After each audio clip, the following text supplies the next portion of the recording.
All right, now, if you're going to get multiplication, though, there's something else that's got to happen. Principle 1 is on multiplication. The second key to the solution, there are only two of them. One's multiplication. The second principle is the principle of concentration. When Jesus wants to multiply himself, he concentrates first, and he does it in terms of a series of concentric circles, so that his energy is most concentrated on the inner circle, and then a little more on the next circle, and a little less on the next circle. So in the pattern here, Jesus seems to have more time with Peter, James, and John than he does with anyone else. And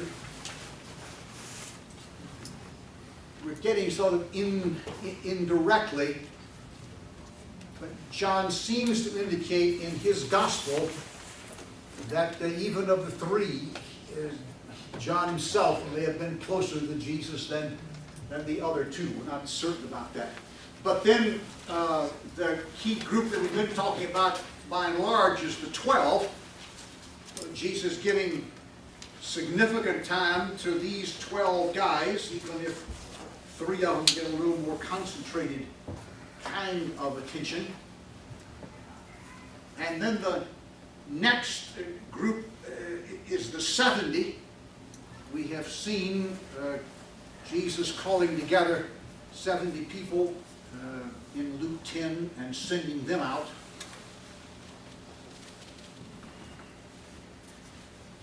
And then there are two other groups that are mentioned in the gospel story. There are 120 believers in the upper room on the day of Pentecost. And they're clearly followers of Jesus in some significant ways. So that is a slightly larger group. And then Paul mentions in 1 Corinthians 15 that at one point Jesus appeared to over 500 brethren at one of his resurrection appearances. It's apparently the largest group that Jesus appeared to here. And of course then they are the crowds of people, sometimes numbering perhaps, well, several thousand. Feeding of the 5,000, feeding of the 4,000 meant they're a pretty large group of folks that Jesus related to. Now,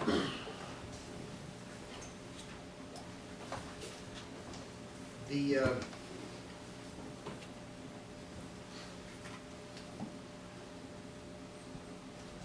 point here is Jesus doesn't give the same attention to the crowds as he does, say, to the 70. And he doesn't give the same attention to all the 70 as he does the 12. And even more attention to the 3 with regard to that. So there's sort of concentric circles of people. Not that every person's not important, but Jesus can't give the same amount of time to the 12 that he can't give the same amount to the 70 that he does to the 12, simply because there are not enough hours and energy in the day. And every human person, Jesus having limited himself to one human person living in our world, has got to make some choices.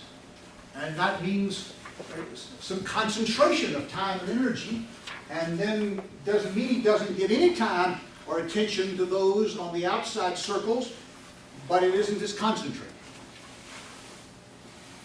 If you're going to make disciples, you've got to get to the concentration in a pretty intense way, so that the life-to-life sharing and the teaching and training part actually takes place.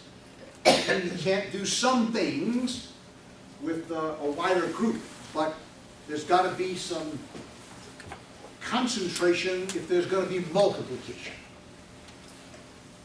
It's this group of 12 here that apparently help multiply to the 70 and then to the wider circles here.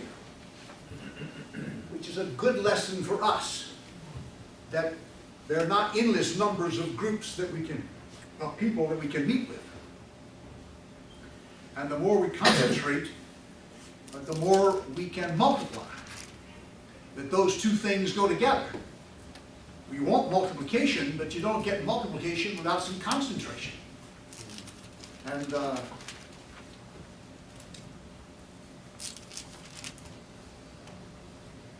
think this is part of the difficulty some pastors feel that we were trying to address issues earlier. They feel like there's so much work to be done. The only way to do it is in the public ministry that they've been trained to do, to preach and do those kinds of things. And that's a part of what they're supposed to be doing. But the greatest way to touch the largest number of people is to concentrate on a few people and raise them up to a level of maturity. They begin to multiply themselves into some others. It takes longer. It's usually hidden. Nobody's saying, wow, what a great job you're doing, you know, at this. But it's the way to have the biggest influence. Some of you will have bigger influences than pastors of major churches in Atlanta. You invest in a group of people over an extended period of time so that they begin to learn to invest in some other people. They begin to learn to invest in other people. There's a multiplication factor here. You want to have an influence, you've got a chance to do so. And you don't have the negative factors that clamor for your attention that most pastors do. I don't mean you haven't got anything else to do with your life. I'm just saying God's given every one of us a chance to have a major impact on the world of which we're a part. What a great privilege it is. What a great privilege that is. I want to give thanks for it. Take advantage of it. All right, two principles here.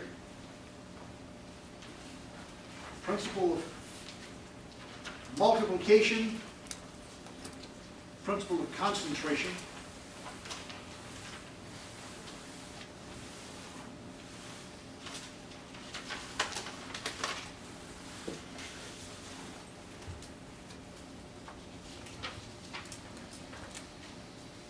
Then just a reminder, the heart of discipleship training is association.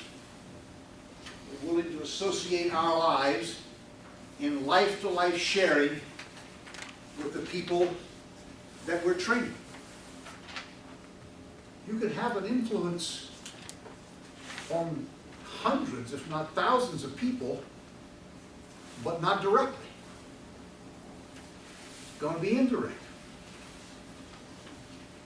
Because the discipleship process means there's a limit to the number of people we can invest in, simply because there's a limit in the amount of time and energy I have in the human body that can relate to other people.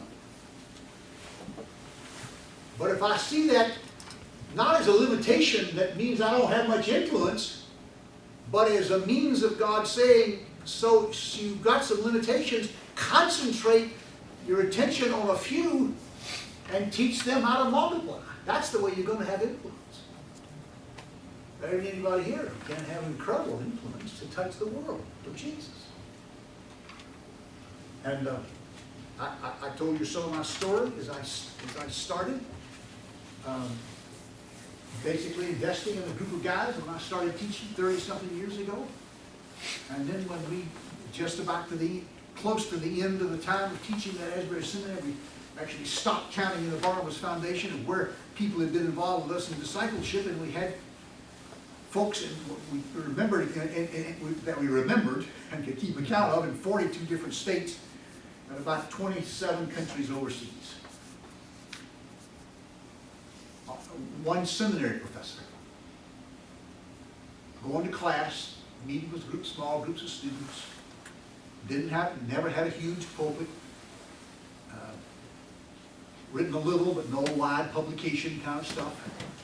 Simply over a lifetime of career, of willing to do what God wanted to do. I'm saying there isn't that's the kind of possibility that's available to every single one of us. And here's the good news for me, I'm not finished yet. It's because I'm no longer have classes at Asbury Seminary. It doesn't mean I can't invest in seminary students. I still meet with a group of them. And I'm going to keep doing it until they roll me over in the sod here and it's all over.